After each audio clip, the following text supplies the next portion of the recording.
في البداية ما تنساش تدعمنا بلايك للفيديو وباشتراكك في القناة، وعلشان يوصلك كل جديد بنقدمه ما تنساش تفعل زر الجرس.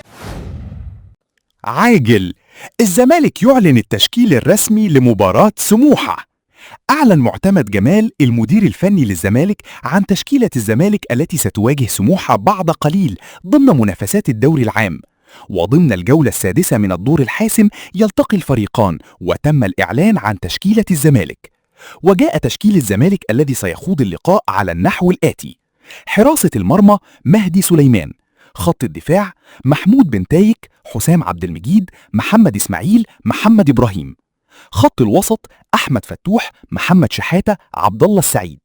خط الهجوم آدم كايد، ناصر منسي، عدي الدباغ.